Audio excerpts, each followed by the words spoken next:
नमस्कार दोस्तों, विप्र एस्ट्रोलॉजी में आप सबका स्वागत है। जैसा कि आप सब जानते हैं, मेरी चैनल पर नक्षत्र सीरीज चल रही है।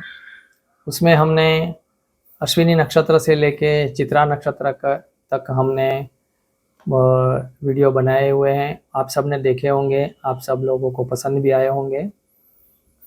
तो आज हम एक और नक्षत्र की बात करते हैं, चित्रा के बाद जो आता है स्वाति नक्षत्र। आप सब लोगों को ये सुनकर भी अच्छा लगेगा कि यह नक्षत्र हमारे सबके प्रिय राम भक्त हनुमान जी का नक्षत्र भी है, या तो ये कहूँगा कि यह नक्षत्र कहीं ना कहीं हनुमान जी से जुड़ा हुआ नक्षत्र है। वो कैसे, ये हम आगे बात करेंगे।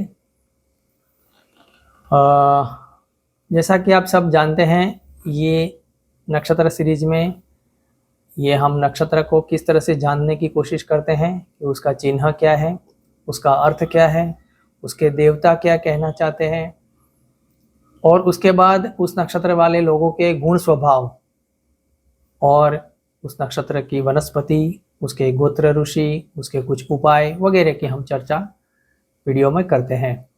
तो आशा रखता हूँ आप सबको ये वीडियो भी बहुत पसंद आएगा। आप सब लोग ये वीडियो पूरा देखें और चैनल को अभी तक सब्सक्राइब नहीं किया तो प्लीज़ कर दीजिए। तो स्वाति नक्षत्र की हम बात करते हैं। सबसे पहले ये स्वाति नक्षत्र जो है वो पूर्णतः तुला राशि में आता है। और अब ये नक्षत्र के जो नाम है स्वाति, उसकी हम बात करते हैं, उसका अर्थ क्या होता है। तो उसके भी कुछ दो चार अर्थ जो किताबों में समझाए हुए हैं वो है, सबसे इम्पोर्टेंट जो इसका अर्थ निकलता है वो स्वाति यानी कि स्वतंत्रता, अपने आप अपने बलबूते पर करने वाला। तो स्वतंत्रता ये इसका मेन और मुख्य उसका अर्थ निकलता है। स्वयं चलने वाला, स्वयं उड़ने वाला, स्वतंत्र तरीके से काम करने वाला। ये उसके साथ साथ इसके कुछ अर्थ कोमल भी हैं और नाजुक भी हैं, नजाकता है, ये सब उसके अर्थ बताए गए हैं। अब इस नक्षत्र के जो चिन्ह है उसके बारे में हम बात करते हैं। तो जो बहुत महत्वपूर्ण जो चिन्ह, वैसे तो दो तीन चिन्ह इसमें समझाए हुए हैं, लेकिन जो महत्वपूर्ण चिन्ह जो है वो कुछ ऐसा है कि एक छोटी सी एक पौधा है, जो एक कली अभी तो है, कच्ची कली है, पौधा है, और वो तेज हवा के सामने वो झुक गया है, अपने आप को डटाए हुए है, क्योंकि उसको आगे जाकर एक बड़े वृक्ष में परिवर्तित होना है। यानी अपने आप के बलबूते पर, स्वतंत्र शक्तियों पर, अपने आप की खुद पर स्वतंत्र तरीके से संघर्ष को झेलना भी है, संघर्ष के सामना भी करना है, और फिर बड़ा भी होना है, यानी ग्रो भी करना है। वो एक अभी छोटी कली है, किंतु वो आगे जाकर उसको खुद को एक बड़े वृक्ष में परिवर्तित भी होना है। उसके लिए वो संघर्ष जारी रखता है। तो ये इसका एक चिन्ह है। और ये जो छोटी कली है, वो जो अभी पेड़ नहीं बनी है, वो कोमल भी है और नाजुक भी है। तो ये भी अर्थ इसका समझ में आता है। अब ये इसका एक चिन्ह मैंने ये समझाया। इस चिन्ह में ये भी कुछ दर्शाने का प्रयास करते हैं कि ये जो स्वतंत्र तरीके से अपने आप को संभालते हुए जीवन में आगे बढ़ना है और अपना ग्रो करना है, यानी विकास करना है, यानी धारा के विरुद्ध जाने, क्योंकि धारा यानी हवा का झोंका उसके ऊपर आ रहा है, उसकी विरुद्ध वो डटा हुआ है। धारा के विरुद्ध जाने के बावजूद अपने व्यक्तित्व का निखार करना है और अपने दम पर खड़े होने का प्रयास करना है, ये समझाता है। इसका एक और प्रतीक है कुछ किताबों में, वो है तलवार। अब तलवार क्या करती है कि वो काट के दो में विभाजित करती है। किसी भी चीज को एक है तो उसको काट के दो में परिवर्तित करती है। तो हमारी जो अंदर जो एकरूपता है, वो एकरूपता को नष्ट करके उसको व्यक्तित्व को विभाजित करता है और दो व्यक्तित्व पैदा करता है। यानी हमारे अंदर की जो डेवलपमेंट, जो स्ट्रेंथ है, वो स्ट्रेंथ को डिवाइड करके हमें आत्मबल भी देता है और हमें उसके साथ कार्य करने की शक्ति भी देता है। तो व्यक्तित्व के कई बार विभाजन करने का कार्य ये नक्षत्र में भी देखा जाता है। और इसीलिए शायद ये नक्षत्र जो है वो तुला राशि में है। तुला का अर्थ भी होता है एक वेइंग स्केल जो हम देखते हैं, उसके बीचों बीच जो उसकी लेवलिंग होता है और दोनों साइड उसका बैलेंस होता है, तो वो भी दो भाग में विभाजित करता है। और यहाँ से एक चीज और भी देखने को मिलती है, हमारे नक्षत्र मंडल में जो मुख्यतः 27 नक्षत्र बताए गए हैं उसमें ये स्वाति नक्षत्र बीच का नक्षत्र है। उसके एक साइड 13 नक्षत्र और दूसरे साइड भी बाकी के 13 नक्षत्र है। तो इस तरीके से ये बैलेंसिंग नक्षत्र कहा गया है। ये खास करके नक्षत्र मंडल को भी दो भाग में विभाजित करता है। अब हम इस नक्षत्र के देवता के बारे में बात करेंगे। तो इस नक्षत्र के साथ जुड़े हुए देवता जो है वो है वायुदेव। बहुत शक्तिशाली देव और बहुत महत्वपूर्ण देव, क्योंकि जो पंच तत्व है, पंच महाभूत, उसमें भी वायुदेव का स्थान है और उसमें भी ये महत्वपूर्ण स्थान है। जो हम बात करते हैं पंच तत्व, पृथ्वी, जल, अग्नि, वायु और आकाश, ये पंच तत्वों में भी वायु का स्थान है और देवताओं में भी वायुदेव बहुत महत्व रखते हैं और बहुत ही शक्तिशाली देवता माने गए हैं। वायुदेव की शक्तियों की कहानियाँ आपने पढ़ी होंगी या सुनी होंगी या देखी होंगी, मैं उसमें ज़्यादा डिटेल में नहीं जाना चाहता। किंतु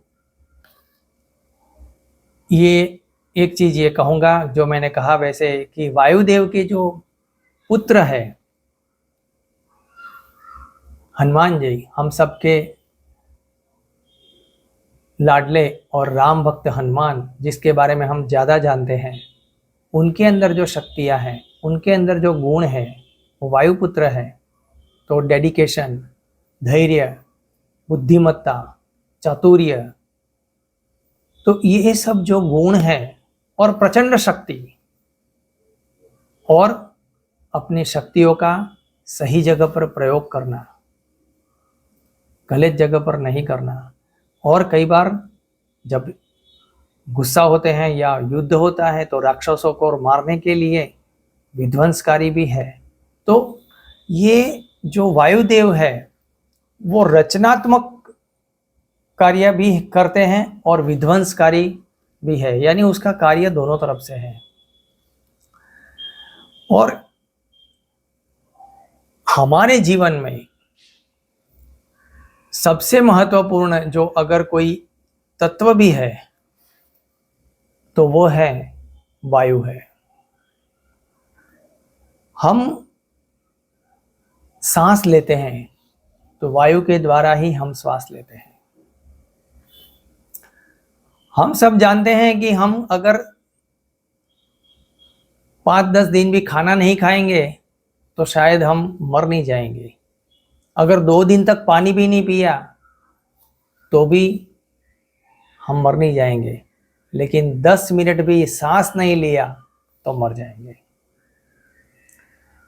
यानी जो ब्रीथिंग है, श्वासोश्वास, वो वायु द्वारा, वो सबसे इम्पोर्टेंट है हमारे जीवन के लिए। जब तक सांस चलती है, डॉक्टर भी अंतिम कोई बहुत ही एजेड पर्सन है और वो बेहोश हो गया है या किसी उसको कोई बीमारी है, तो डॉक्टर क्या चेक करते हैं? अगर वो कोमा में भी चला गया है तो उसके देखते हैं कि सांस चल रही है, तब तक वो जिंदा है, चाहे वो कोमा में है, लेकिन वो मरा हुआ नहीं कहा जाएगा, क्योंकि उसके अंदर प्राण वायु जो है, हमारे अंदर के जो प्राण है उसको चलाने वाला जो वायु है, प्राण वायु, वो चलता है।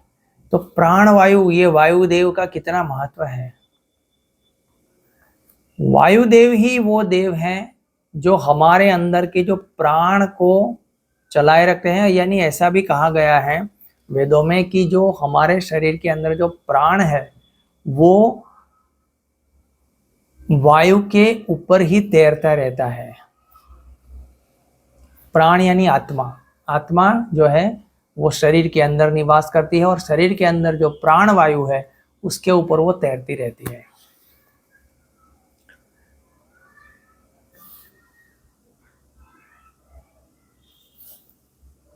जैसा मैंने कहा, वायु का सौम्य रूप, अत्यंत सौम्य रूप होता है और एक अत्यंत विनाशकारी रूप भी होता है। जैसे सौम्य रूप में क्या होता है कि हल्की फुल्की हवा बहती रहती है और तो शांत रहती है और हमें अच्छा महसूस कराती है। तो विनाशकारी रूप में जब प्रचंड उसका बल आता है और ये चक्रवात आते हैं तो विध्वंस करते हैं और हमें नष्ट भी कर देते हैं। अब एक और महत्वपूर्ण बता दूं कि जो अग्निदेव है, इसके साथ वायु का बहुत घनिष्ठ संबंध है कि अग्नि जो है वो वायु के बगैर प्रज्वलित ही नहीं हो सकती, यानी वो जल ही नहीं सकती। ये तो हम साइंस में भी पढ़े हैं। और वो कौन सा वायु? ऑक्सीजन, प्राणवायु। तो हमारे शरीर के अंदर भी जो ऊर्जा है जो हमारे शरीर को चलाए रखती है, वो अग्नि रूपी जो ऊर्जा है, वो ऊर्जा भी, वो अग्नि तब तक जलती रहेगी तब तक प्राण वायु जाता रहेगा और वो अग्नि जलती रहेगी। जैसे ही प्राण वायु बंद हो गया वो अग्नि बंद। तो जब तक वायु है तब तक अग्नि प्रज्वलित है, वायु नहीं तो अग्नि खत्म। इसीलिए हमारे शरीर में अग्नि और वायु का बहुत बहुत महत्व हमारे शरीर के साथ भी जुड़ा हुआ है। अगर यहाँ पे इनबैलेंसिंग हो गया तो हमारे शरीर में बहुत सारे रोग भी होते देखे गए हैं। एक बहुत महत्वपूर्ण बात ये भी बता दूं कि जो ये वायु है वही एक स्वतंत्र पहचान इंसान को दिलाता है, एक मैं की भावना की, मैं अब हूं, मैं स्वतंत्र हूं, डिपेंडेंट। वो कैसे? कि जैसे एक बच्चा जब तक मां के गर्भ में है, गर्भावस्था में है, वो जीवित है, उसके हाथ पैर हिल रहे हैं, लेकिन वो सांस नहीं ले रहा है। सांस उसकी मां ले रही है, उसके माता के सांसों पर वो निर्भर है, माता के वायु पर वो चल रहा है। लेकिन जैसे ही वो बच्चा जन्म लेता है, उसके गर्भ, माता के गर्भ से बाहर आता है, तब वो खुद पहली सांस लेता है, अपने आप स्वतंत्र, इंडिपेंडेंट। और वो एक इंडिपेंडेंट अपनी आप पहचान बनाता है कि अब ये बेटा है, ये माँ है। जब तक वो गर्भ में है तब तक सिर्फ वो माँ, गर्भवती माँ ऐसी कहा जाता है, उसकी अलग पहचान नहीं होती है। लेकिन अब वो संतान और माँ दोनों की अलग अलग पहचान हो गई। वो खुद बोलेगा मैं हूँ, मैं। तो ये मैं, स्वतंत्रता की पहचान ये वायु से आती है। वो खुद पहली सांस लेता है और ये जो मैं की भावना आती है तो उसके साथ साथ वो अहंकार भी लाती है, क्योंकि वायु का संबंध अहंकार से बहुत ही घनिष्ठ है। अहंकार का और वायु का संबंध बहुत ही घनिष्ठ हमारे शास्त्रों में कहा गया है। अथर्ववेद में तो यहाँ तक कहा गया है कि जो 10 दिशाएं हैं, ये 10 दिशाएं जो है उसको वायुदेव की पत्नियां भी कही गई है। और ये वायुदेव सूर्यदेव के साथ मिलकर समग्र सृष्टि के सभी प्राणी मात्र, इंसान नहीं, सभी प्राणी, पशु पंखी प्राणियों के जीवन में शारीरिक और मानसिक शक्ति की समृद्धि लाने का कार्य ये करते हैं। क्योंकि सबको सूर्य की ऊर्जा और वायुदेव की ऊर्जा की जरूरत है। इन दोनों की ऊर्जा के बगैर कोई भी प्राणी अपने अंदर शारीरिक और मानसिक शक्ति पैदा नहीं कर सकता। अब हम इस नक्षत्र वाले लोगों के गुण स्वभाव के बारे में बात करते हैं। इस नक्षत्र वाले लोगों का जो आमतौर पर स्वभाव होता है वो शांत होता है, कड़ी मेहनत करने वाले होते हैं, आत्मनिर्भर होते हैं, स्वतंत्रता इनको ज़्यादा पसंद है। ये मैंने कहा। इनके बचपन में थोड़ी सी प्रतिकूलताओं का सामना इनको करना पड़ता है, प्रतिकूलताओं से भरा इनका बचपन होता है। ये लोग ज़्यादा क्वालिटी कॉन्शियसनेस होते हैं, यानी गुणवत्ता पर ज़्यादा ध्यान और जागरूक होते हैं। बुद्धिमान तो होते ही हैं। प्रसिद्ध होने की इनके अंदर बहुत ही महत्वाकांक्षा होती है। ये अपना स्वतंत्र एक इमेज बनाने के पीछे थोड़े से एक पागलपन उनका होता है और उसकी पहचान बनाने के लिए वो भागते रहते हैं। और उनको किसी के अंडर में काम करना ज़्यादा पसंद नहीं होता और व्यवहार में भी थोड़े से लचीले होते हैं। इनके अंदर कम्युनिकेशन का जो यानी संचार का अच्छा उनको एक कौशल होता है। वो बहुत अच्छी तरह से कम्युनिकेट करते हैं। और इन लोगों का आमतौर पर शरीर जो होता है वो पतला, लंबा और फिटनेस भी अच्छी रहती है, फिट रहते हैं वो। इनके अंदर ये मैंने कहा वैसे वायुदेव की रचनात्मक और विध्वंसकारी दोनों तरह की गुण देखने को मिलते हैं, इसलिए कई बार ये क्रोधित भी बहुत जल्द हो जाते हैं। थोड़े से दानशील स्वभाव भी होते हैं और धैर्यवान, इनके अंदर धैर्य, पेशेंस बहुत अच्छा होता है। विपरीत परिस्थितियों को कई बार बदलने की भी क्षमता ये लोग रखते हैं और उनको कई बार इसमें सफलता भी मिलती देखी जाती है। इस नक्षत्र वाले जातकों में संतुलन मुख्य शब्द होता है। जितना हो सके वो लाइफ में बैलेंसिंग करने का प्रयास करते हैं और सद्भाव बनाए रखने की भी कोशिश वो बहुत ही अच्छी तरह से करते हैं। नए विचार और खुलापन इनका स्वभाव में होता है। वो नए विचारों और खुलापन से बातचीत करते हैं और वो एक्सेप्ट भी करते हैं।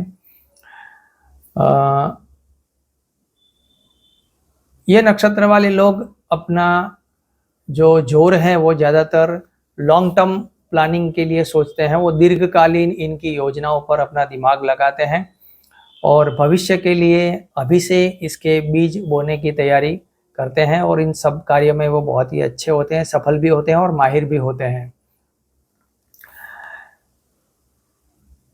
अब ये नक्षत्र का जो शारीरिक अंग है खास करके वो मैं कहूँ तो ये छाती वाला भाग है, क्योंकि यहाँ से ही हम ब्रीदिंग करते हैं, हमारे प्राण आना जाना। तो ये श्वसन तंत्र जो पूरा का पूरा है, जो ब्रीदिंग वाला एरिया, तो ये हमारा मुख्यतः छाती का पोर्शन यह नक्षत्र स्वाति नक्षत्र रिप्रेजेंट करता है, क्योंकि यहीं से वायु का आवागमन होता है।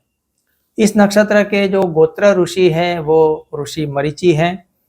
इस नक्षत्र के जो नक्षत्र देवता है वायु, तो उसका मंत्र भी है जो ओम वायवे नमः। इस नक्षत्र की जो वनस्पति है वो अर्जुन का पेड़ या अर्जुन सादड़ भी बोलते हैं इसको। इस नक्षत्र की शांति के लिए आप तुलसी का जो पौधा होता है वहाँ पे सुबह शाम 2 टाइम दिए जलाएं। शिव जी को कमल का फूल चढ़ाएं। हनुमान जी की आराधना करें, हनुमान चालीसा के पाठ करें, हनुमान जी के मंत्र जाप करें और वायुदेव के मंत्र जाप करें, घी का दान करें। ये सब छोटे बेसिक उपाय भी मैंने बताए हैं। आशा रखता हूँ आप सबको ये वीडियो पसंद आया होगा। आप सब लोग मेरे चैनल को सब्सक्राइब कर दीजिए, लाइक कर दीजिए, शेयर कर दीजिए। बहुत बहुत धन्यवाद।